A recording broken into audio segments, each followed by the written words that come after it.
Hello, Elizabeth here, and today I'm going to show you how to make these freezer-friendly chicken enchiladas. Listen, I'm clearly a very white person. I live in Canada, my ancestors are Irish. These are not, I repeat, not authentic enchiladas. Please do not come for me in the comments. This is one of my go-to freezer meals to make new moms when they are postpartum. When any of my friends have new babies, I love to bring them freezer meals that they can just store until they're ready to pop them in the oven. And these very inauthentic chicken enchiladas are delicious. They're a crowd pleaser. You just throw them in the oven. You don't need to add anything else for your dinner. You can just pop them on a plate and you're good to go. I'm gonna walk you through everything step by step.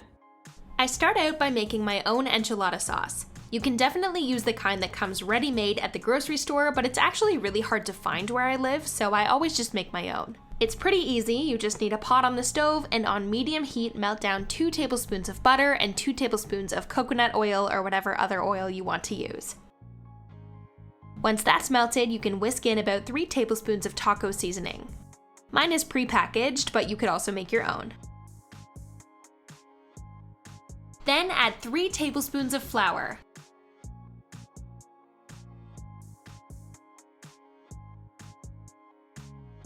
And when that's all incorporated, you can add a cup of chicken broth, or in my case, a cup of water plus a teaspoon of the chicken better than bouillon, which essentially creates chicken broth.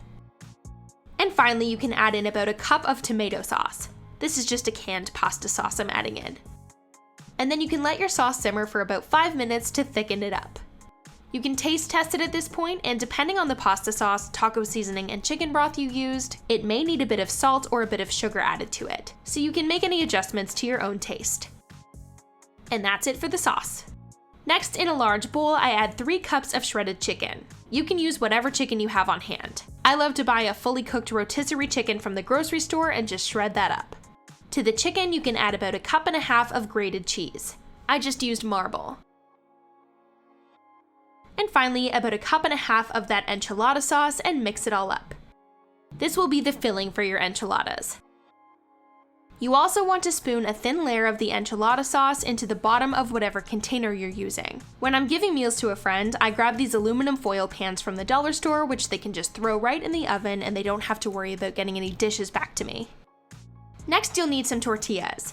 These are flour tortillas, but you can also use corn tortillas for a gluten-free option. I microwave these for about 30 seconds to heat them up and make them a bit more malleable so they won't break when you're rolling them.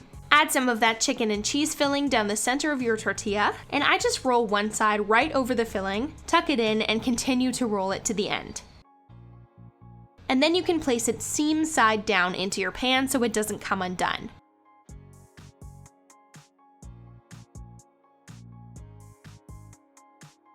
And repeat this until all your enchiladas are made. I got 8 enchiladas out of this recipe.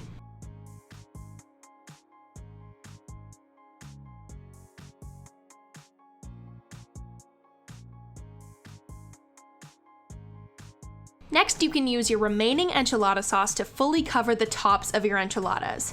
Try to cover every bit of the tortillas so that they don't dry out or burn in the oven.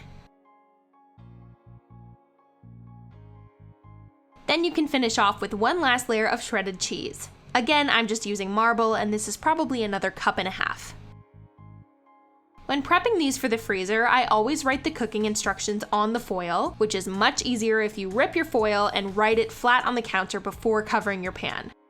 It's always going to depend on your oven, but for these, I bake from frozen directly out of the freezer, covered at 350 degrees Fahrenheit for about an hour. Then I remove the foil and bake uncovered for about 15 to 20 more minutes to melt that cheese on top.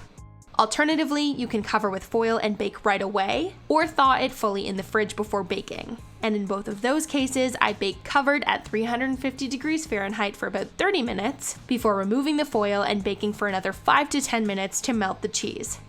And to freeze, I always put these foil pans on a sturdy tray in the freezer so that it will freeze fully flat on the bottom. I wish I could show you the end result when they come out of the oven, but I just gave that batch of enchiladas to a friend who just had a baby. So unfortunately, I don't have any footage of those coming out of the oven, but you're just gonna have to trust me. They look delicious and they taste delicious. I hope you found this video helpful, and if you enjoyed my content, I would love for you to subscribe to my channel and leave a comment letting me know what sort of videos you'd like to see in the future. See you later!